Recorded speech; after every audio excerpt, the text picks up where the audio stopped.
निर्वर्णा पदं वाक्यमित्यास्पदचतुष्टयम् यस्याः सूक्ष्मादिभेदे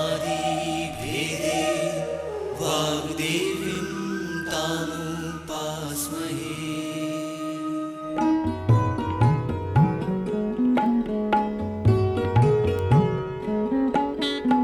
मध्य प्रदेश भोज मुक्त विश्वविद्यालय की ओर से मैं आप सभी का स्वागत करता हूं। पूर्व के कुछ सत्रों में हम लोगों ने जो ज्यामिति विधा है या ज्योमेट्री और मेंसुरेशन, इसके विषय में जानने का प्रयास किया था। आज के सत्र का जो लर्निंग आउटकम है वो यह है कि इस सत्र के उपरांत जो प्रतिभागी हैं, कोऑर्डिनेट ज्योमेट्री जो एक लिंकेज है या लिंक है, एक तरफ जिसके ज्यामिति है या ज्योमेट्री है और दूसरी तरफ अलजबरा है, इन दोनों को जब मिला देते हैं तो इसका मिला जुला जो स्वरूप है वो कोऑर्डिनेट ज्योमेट्री के रूप में है। और जो आंशिक रूप से ज्यामिति है और आंशिक रूप से अलजबरा या बीजगणित है। तो आज के सत्र के उपरांत जो प्रतिभागी हैं, एक कोऑर्डिनेट ज्योमेट्री का भाग है स्ट्रेट लाइन और सर्कल, इस विषय में एक प्रभावी या इफ़ेक्टिव लेक्चर देने में समर्थ होंगे। ये आज के व्याख्यान का जो लर्निंग आउटकम है। तो सबसे पहले हम ये जानने का प्रयास करते हैं कि कोऑर्डिनेट ज्योमेट्री ये इसकी भूमिका क्या है। तो ये वास्तविक एक संबंध है, इसमें एक तरफ जिसके बीजगणित या अलजबरा है और दूसरी ओर जिसके ज्यामिति है, और इसमें पॉइंट और शेप्स और विभिन्न प्रकार की जो ज्योमेट्री की फिगर्स हैं या ऐसे पाथ जो हमारे स्टार्स, जैसे उदाहरणार्थ जो प्रोजेक्टाइल मोशन है, किसी की वस्तु को जब हम फेंकते हैं तो वो एक पैराबोला के पाथ में मूव करती है, और हमारे ग्रह या उपग्रह एक इलिप्टिक पाथ या इलिप्स को हम हिंदी में दीर्घवृत्त भी कहते हैं, तो वैसा पाथ अपनी कक्षा में लेते हैं।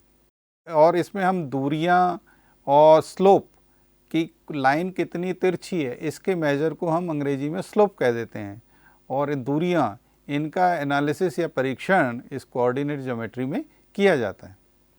इसको हम कार्टीजियन ज्योमेट्री भी कहते हैं।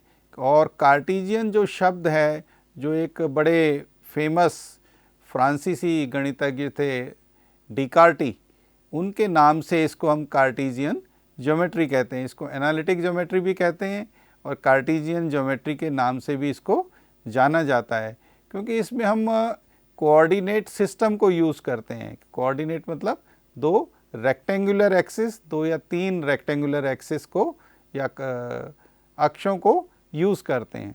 और इसमें जो तकनीक यूज़ की जाती है वो बीजगणित की तकनीकों का यूज़ किया जाता है। वास्तव में ये एक ब्रिज है जो अलजबरा, बीजगणित और ज्योमेट्री यानी कि ज्यामिति को जोड़ता है। सबसे पहले जो यदि हम देखें तो दो ऐसी एक्सिस या अक्षों को देखें कि जो एक दूसरे पर 90 डिग्री का कोण बनाती हैं, तो जिसमें हॉरिजॉन्टल एक्सिस को हम एक्स एक्सिस के नाम से जानते हैं और जो वर्टिकल एक्सिस को वाई एक्सिस के नाम से जानते हैं।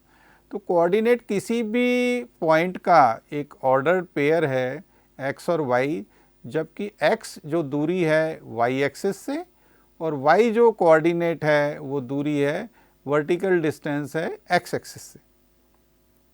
सबसे पहले जो इसमें फार्मूला जो आता है कि किन्हीं भी दो पॉइंट्स, जो P है जिसके कोऑर्डिनेट्स x1 और y1 हैं, और दूसरा एक पॉइंट है Q जिसके कोऑर्डिनेट x2 और y2 हैं, इनके बीच की दूरी का डिस्टेंस फार्मूला क्या है।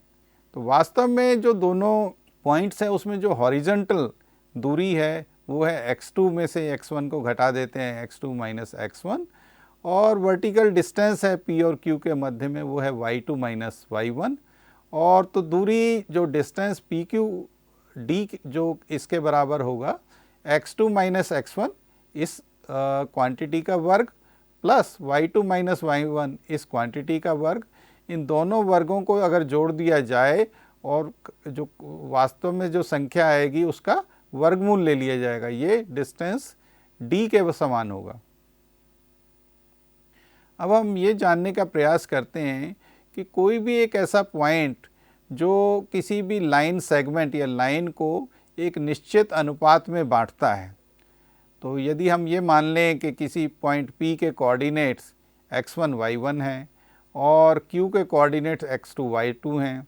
अब हम ऐसे पॉइंट R की कल्पना करते हैं जो लाइन सेगमेंट या लाइन PQ के मध्य में कहीं है और जो कि उसको आंतरिक रूप से M1 और M2 इस अनुपात में बांटता है कि PR और RQ M1 और M2 के समान होगा। तो ऐसे में कोऑर्डिनेट जो RK होंगे वो होगा M1 x2 plus M2 x1 और इसको हम भाग दे देंगे M1 प्लस M2 से। इसी प्रकार इसका y कोऑर्डिनेट होगा M1 y2 plus M2 y1 और इसको हम भाग दे देंगे M1 और M2 के जोड़ से। तो इस प्रकार से किसी भी हम ऐसे पॉइंट के कोऑर्डिनेट्स निकाल सकते हैं जो एक लाइन सेगमेंट को एक निश्चित अनुपात में आंतरिक रूप से उसको बांटता है। इसका जो उपयोग है हमारा एक लाइन को हम बांटने में भी उपयोग कर सकते हैं और इसका एक जिसे कहते हैं कि स्थिति या पोजीशन को एक्यूरेटली डिटरमिन करने में और समस्याओं को या प्रॉब्लम सॉल्व करने में भी इसका यूज़ कोऑर्डिनेट ज्योमेट्री में किया जा सकता है। हमने ये जानने का प्रयास किया था कि आंतरिक रूप से एक रेशो में डिवाइड कर रहे हैं तो क्या कोऑर्डिनेट्स होंगे। अब दूसरी जो परिस्थिति बन सकती है वो यह है कि जो पॉइंट R है वो इस लाइन सेगमेंट के कहीं बाहर स्थित है और इनको एक्सटर्नली बाह्य रूप से इस लाइन सेगमेंट को बांटता है। तो पॉइंट P के कोऑर्डिनेट्स होंगे x1 y1 और Q के कोऑर्डिनेट्स हैं x2 y2। अब R एक ऐसा पॉइंट है जो इसको एक्सटर्नली या बाह्य रूप से M1 और M2 की रेशो में बांटता है कि PR और QR की रेशो M1 और M2 के समान है। तो अब R पॉइंट के कोऑर्डिनेट्स होंगे M1 x2 minus M2 x1 और इसको हम भाग देंगे M1 माइनस M2 से और y कोऑर्डिनेट होगा M1 y2 minus M2 y1 और इसको भाग देंगे M1 माइनस M2 से।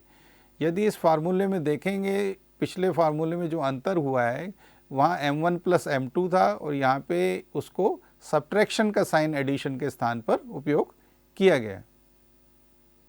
अब हम एक लाइन की जो विभिन्न प्रकार की जो इक्वेशन है वो किस प्रकार से फॉर्म होती है या क्या क्या उसकी प्रारूप या फॉर्मेट्स हैं उसको याद रखने का प्रयास करते हैं। वास्तव में कुल मिला के ये एक ही हैं लेकिन उसका प्रसंग अलग अलग है। जैसे हम सबसे पहले बात करते हैं स्लोप और इंटरसेप्ट फॉर्म की। स्लोप ये होता है कि वो लाइन एक पॉजिटिव एक्स एक्सिस की डायरेक्शन के साथ क्या एंगल बनाती है उसके टेंजेंट के समान होता है। ये टेंजेंट जो शब्द है ये टेंजेंट ऑफ एंगल जो है एक त्रिकोणमिति में जो क्वांटिटी आती है टेंजेंट उसके विषय में है। और जो सी इंटरसेप्ट है कि y is equal to m x plus c, ये सी इंटरसेप्ट वो है कि y एक्सिस पे क्या इंटरसेप्ट है। तो m जो स्लोप है वो होगा टेंजेंट ऑफ दैट एंगल जो लाइन एक positive direction of x axis के साथ में बनाती है और c वास्तव में है इंटरसेप्ट जो ये लाइन y एक्सिस पर बनाती है। तो y is equal to m x plus c ये किसी भी एक स्ट्रेट लाइन की बड़ी एक स्टैंडर्ड फॉर्मेट में एक इक्वेशन है। इसमें कुल मिलाकर यदि हम देखें कि 4 वेरिएबल हैं y, m, x और c, इन 4 में से कोई भी यदि 3 ज्ञात हो तो हम चौथे को ज्ञात कर सकते हैं। अब हम एक सर्कल की जो परिभाषा को जानने का प्रयास करते हैं। सर्कल की जो परिभाषा है कि यह एक ऐसे बिंदु का बिंदु पथ है जो इस प्रकार से मूव करता है कि इसकी दूरी एक निश्चित पॉइंट से या निश्चित बिंदु से कांस्टेंट या समान रहती है। जो फिक्स पॉइंट को हम कहते हैं कि जो ये सर्कल का सेंटर है और जो दूरी है वो सर्कल का या वृत्त का अर्धव्यास है। अब स्ट्रेट लाइन की जो एक दूसरी फॉर्म है इक्वेशन की, यदि ए और बी एक्स एक्सिस और वाई एक्सिस पर इंटरसेप्ट हैं और तो लाइन की इक्वेशन होगी x by a plus y by b is equal to 1। तो ये इक्वेशन है लाइन की इंटरसेप्ट फॉर्म में कि जिसमें दोनों एक्सिस पे इंटरसेप्ट्स दिए गए हैं।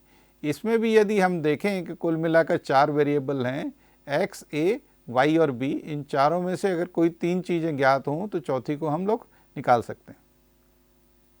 इसी प्रकार से अगर हमें ऐसी लाइन की इक्वेशन निकालनी हो जो एक गिवन पॉइंट x1 y1 से गुजरे और जिसका स्लोप m हो, तो इसकी इक्वेशन होगी y minus y one is equal to m into x minus x1। x1 y1 उस पॉइंट के कोऑर्डिनेट्स हैं जहाँ से ये लाइन गुजरती है और m स्लोप है उस लाइन का। अब हम एक और जो वेरिएशन है इसमें स्ट्रेट लाइन की इक्वेशन में, उसको जानने का प्रयास करते हैं। एक ऐसी लाइन जो 2 पॉइंट x1 y1 और x2 y2 से गुजरती है, तो इसकी इक्वेशन ये होगी y माइनस वाई वन, ये बराबर होगा y2 minus y one divided by x2 minus x1 और इसको मल्टीप्लाई हम कर देंगे x माइनस x1 से। तो ये हमारी इक्वेशन है ऐसी लाइन की जो गिवन पॉइंट्स P से जिसके कोऑर्डिनेट x1 y1 है और Q जिसके कोऑर्डिनेट्स x2 y2 हैं, इन दोनों से गुजरती है। अब हम ये जानने की कोशिश करते हैं कि अगर कोई 2 लाइन हैं, उन दोनों के बीच में एंगल को हम किस प्रकार से निकालेंगे। तो हम दोनों लाइनों के स्लोप को निकाल लेंगे और दोनों लाइनों के बीच के जो एंगल का टेंजेंट जो वैल्यू है, टेंजेंट थीटा, यदि थीटा एंगल है तो टेंजेंट थीटा बराबर होगा m2 माइनस m1 और इसको हम डिवाइड कर देंगे 1 plus m1 m2। m1 m2 दोनों लाइनों के स्लोप्स हैं। 2 लाइनें पैरेलल होंगी यदि उन दोनों के बीच का एंगल 0 होगा। यदि एंगल 0 है तो टेंजेंट भी 0 होगा। तो इसका जो न्यूमरेटर है इस टेंजेंट थीटा वाले फॉर्मूले का m2 माइनस m1 ये 0 हो जाएगा। तो जब m2 माइनस m1 इज 0 तो m1 is equal to m2। दोनों लाइनें तभी समानांतर होंगी जब दोनों का स्लोप सेम हो या समान हो, और 2 लाइनें परपेंडिकुलर होंगी, समकोण बनाएंगी जब नीचे वाली जो क्वांटिटी है वो 0 हो जाए। तो 1 plus m1 m2 is equal to 0, तो m1 m2 is equal to minus 1। तो ये वो कंडीशन है जब 2 लाइनें आपस में एक समकोण बनाएंगी। अब हम ये निकालते हैं कि किसी गिवन पॉइंट से एक लाइन पर यदि परपेंडिकुलर ड्रॉ किया जाए तो उस परपेंडिकुलर की लंबाई कितनी होगी। यदि पॉइंट P के कोऑर्डिनेट्स हैं x1 y1 और इक्वेशन ऑफ लाइन है ax plus by plus c equal to 0, तो लेंथ ऑफ परपेंडिकुलर होगा ax1 plus by1 plus c और इसको हम डिवाइड कर देंगे a square plus b square, इन दोनों क्वांटिटी को जोड़कर इसके वर्गमूल से। अब हम सर्कल के विषय में उसकी जो प्रॉपर्टी है उसको जानने की कोशिश करते हैं। जैसा कि पूर्व में मेरे द्वारा बताया गया कि circle is a locus of A point which move such that it's distance from a fix point remains constant and the fix point is centre of the circle and the fix distance is the radius of the circle. तो इसकी circle की हम radius हमें ज्ञात हो तो इसकी circumference भी निकाल सकते हैं, इसके डायामीटर को भी निकाल सकते हैं और इनकी कॉर्ड्स की लेंथ्स को भी निकाल सकते हैं। एक महत्वपूर्ण जो प्रॉपर्टी ये सर्कल की है कि perpendicular from the centre on the tangent is equal to the radius, कि यदि एक लंब किसी वृत्त के केंद्र से एक स्पर्श रेखा पर गिराया जाए तो वो लंब की जो लंबाई है वो अर्धव्यास के समान होगी। तो ये एक सर्कल की या वृत्त की एक इम्पॉर्टेंट प्रॉपर्टी। अब हम एक सर्कल की इक्वेशन देखते हैं जिसका सेंटर 0 0 है और जिसका अर्धव्यास a के समान है। तो इसकी इक्वेशन ये होगी x square plus y square is equal to a square. अब हम आते हैं जो एक महत्वपूर्ण इक्वेशन है सर्कल के बारे में, जनरलाइज या standard form of equation of circle. ये है x square plus y square plus 2gx plus 2fy plus c equal to 0। इसमें इसके सर्कल का सेंटर है माइनस g माइनस f, ऋणात्मक g और ऋणात्मक f, और सर्कल का अर्धव्यास है g square plus f square minus c, इस संख्या का वर्गमूल। अब ये प्रश्न होता है कि इस फॉर्मूले को हम कैसे याद रख सकते हैं, या इसका हमारी जो प्रॉब्लम्स को सॉल्व करने में क्या उपयोग हो सकता है। तो इस फॉर्मूले को यदि देखें तो इस सर्कल को हम परिभाषित कर सकते हैं 3 कंडीशन से। पहला कि यदि कोई ये 3 बिंदुओं से गुजरे या 2 बिंदुओं से गुजरे और एक किसी लाइन को टच करे, या एक पॉइंट से गुजरे और 2 लाइन को टच करे, या 3 लाइनों का स्पर्श करे। तो इसमें 3 कांस्टेंट हैं सर्कल की इक्वेशन में, तो इसको हमें 3 कंडीशंस चाहिए।